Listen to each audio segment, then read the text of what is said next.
Hello, well, we're now down to the 8th day of Christmas. And what did my true love send to me? 8 maids are milking.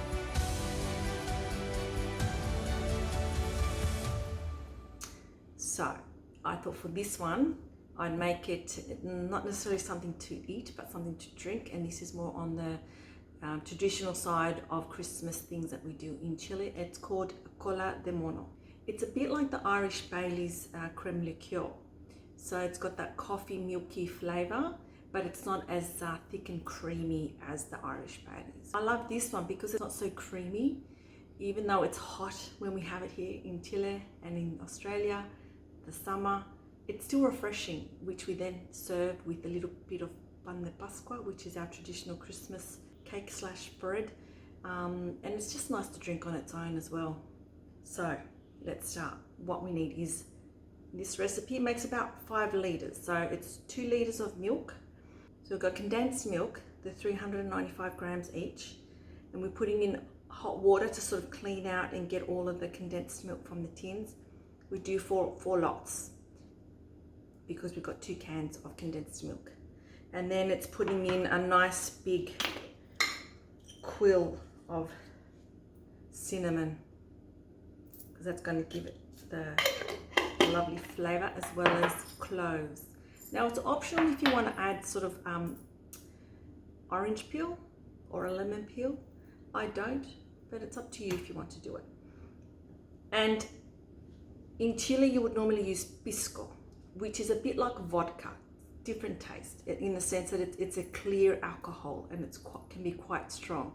Or they use aguardiente, which is basically hot water, which here in Australia we can't get. So I use rum. You can use white rum like Bacardi rum. You can put vodka in if you like. You could put in some brandy. They're the ones that I've used before, and that it still tastes nice. And the alcohol content is up to you, which you put in towards the end once your milk with its spices has cooled down. And I like to give these as gifts, so I buy these bottles with the tops. I couldn't find many of these ones this year, so I found these other lovely cute little ones. They're like the old-fashioned milk bottles.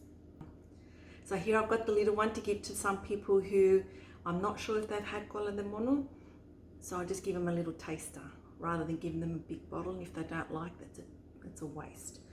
So what I do is then make sure you wash and rinse out your bottles really nicely in warm soapy water, and I sterilize them. I'll put them into an oven of 160 degrees for about half an hour, and I'll let them cool in there. And then with the tops as well, remove the tops. And because these days they've got plastic there, I sterilize them by putting in boiling water for about 20 minutes, and then just gently sort of take them out and put them on a tray with a towel so they can sort of dry off. And then once your cola de monos cool down and the bottles are relatively cool, you can decant into the bottles and pop the lids on, and then that'll create a nice little seal for your bottles.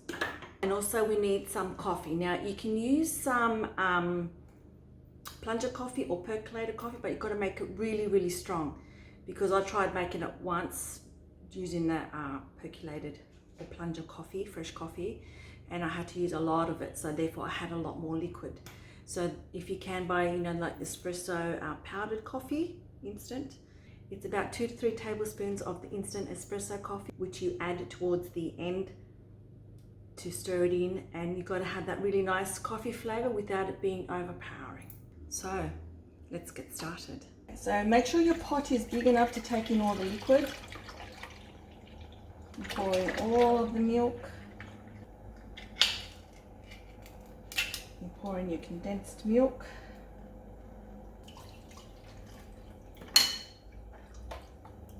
And fill it up with warm or hot water.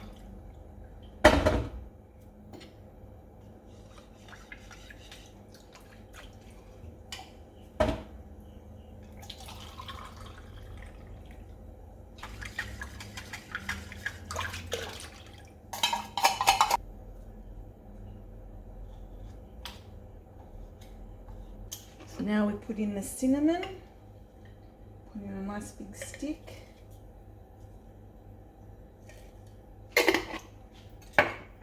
And for this I'll put in about, I don't know, 10 cloves.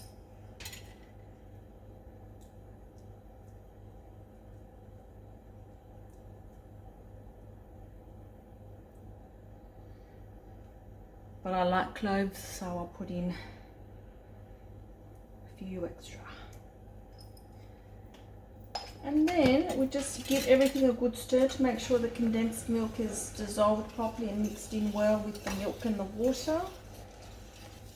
And then just wait for it to come to the boil, and then I will reduce the heat. I'll swap it over to a smaller element.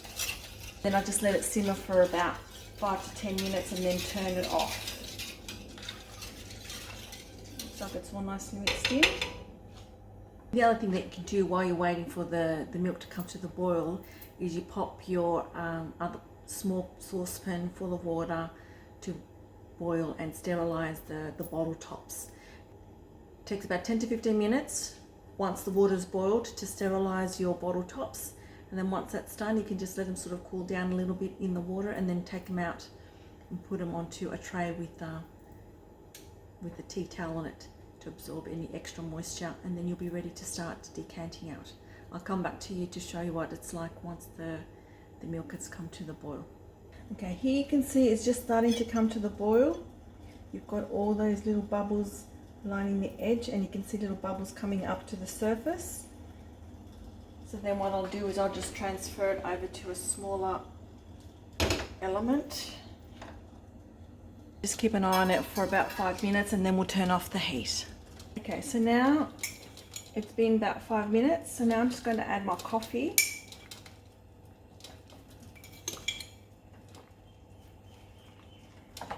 As with everything when you're cooking, put in a little bit first, then taste it, and then if you need to add more, add more. Because if you put too much, you can't take it out. It needs a little bit more.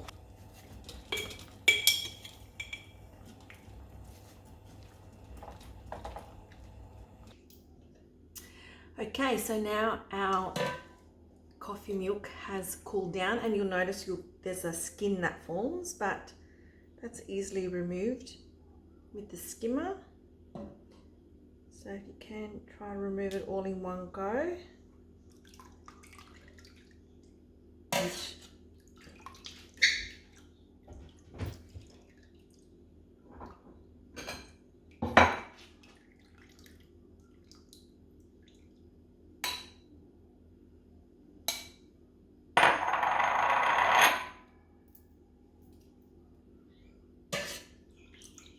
Can as well fish out the spices that you put in.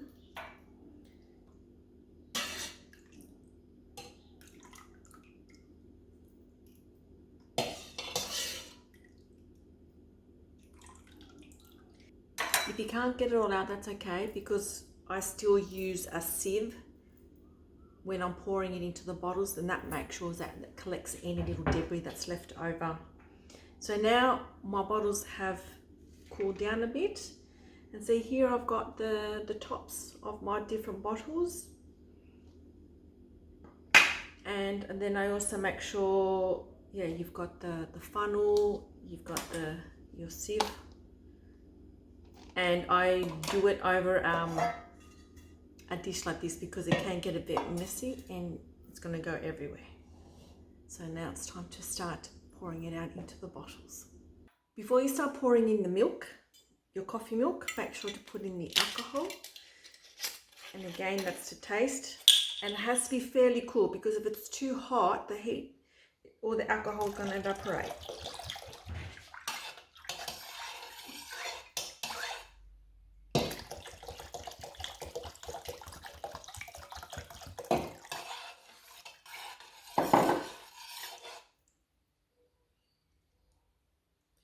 And the alcohol is to your taste.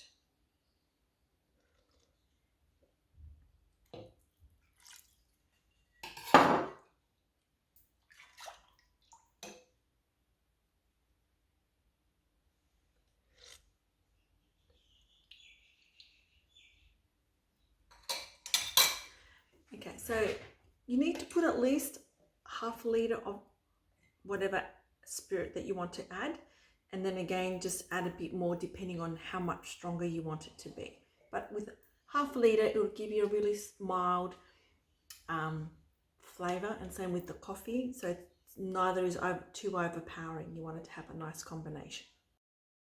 Okay, so this is where the fun part starts. Testing your coordination skills.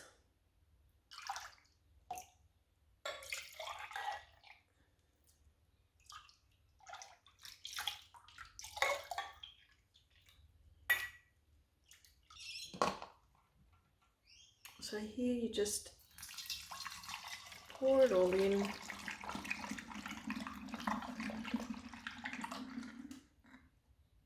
Trying to distribute evenly.